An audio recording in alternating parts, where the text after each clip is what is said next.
almost 2 years since the Paycheck Protection Program was launched in an effort to help businesses keep their doors open. But just this month, we've learned that the bulk of the government's $800 billion program wasn't actually going to the workers. Instead, it was going to the top quintile of households, according to a new study published by top economists at the National Bureau of Economic Research.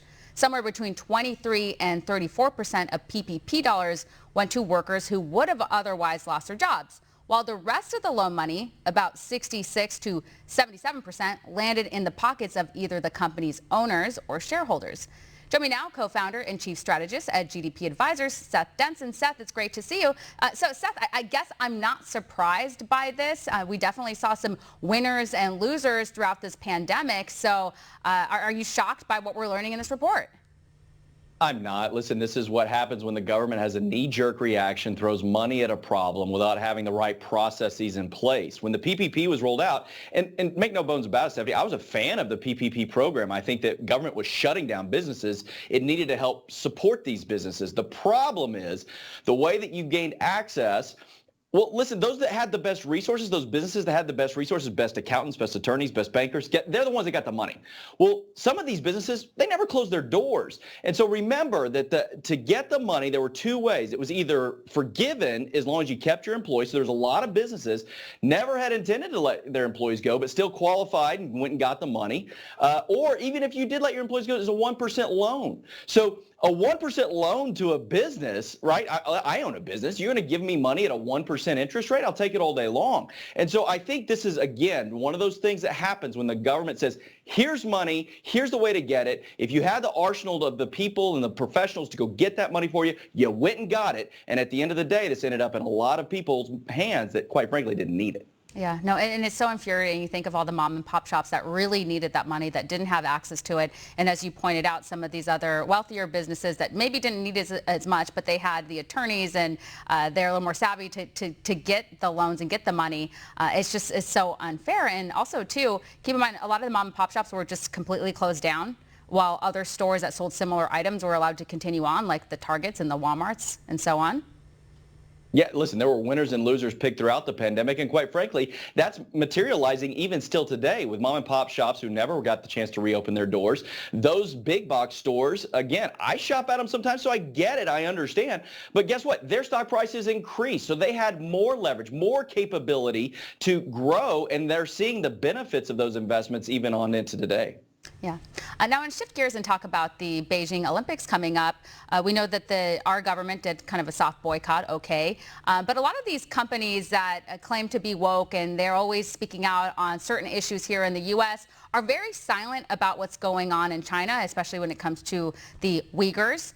And so we're learning that Coke and Airbnb are still on board with the Olympics. They are staying silent and still participating. But again, they're so quick to, to have their say in everything and be so woke here in this country, but it's like they don't care what's going on in China?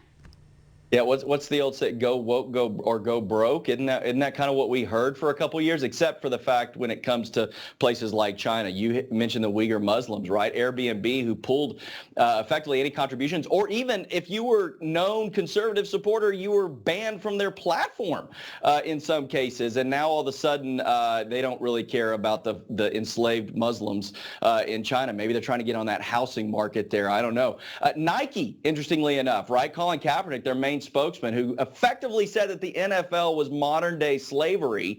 Well, I guess he doesn't care. Nike has over 100 active factories in China. So these companies that are spending billions to advertise, NBC, who I think has spent $7 billion over the next 10 years, all of a sudden, all these things don't matter. We don't care about the voting rights and the repressions in China, even though we'll talk about it here. Yeah, it seems like they only seem to care about, quote, human rights when they're making up phony things to accuse Republicans of, right? Unfortunately, that seems to be the case. And the dollars, listen, they say that the dollars show where you really are. Well, this is where their dollars are going. Yeah. Now, it appears Americans are shopping less in 2022. There's a few things that are going into this. Number one, soaring gas prices and also inflation. How long do you think this trend is going to last?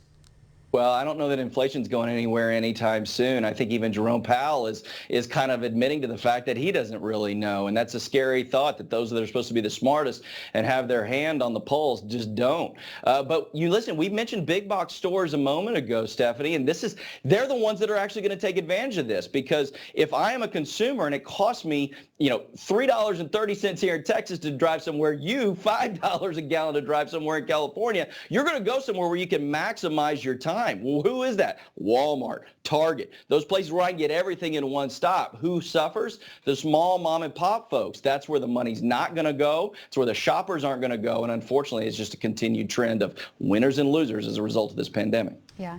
And here's something that we've talked about before, the NFT madness and the craze. Well, it looks like a lot of these people who are participating in this are facing billions of dollars in taxes. Were they not expecting this? I'm kind of confused.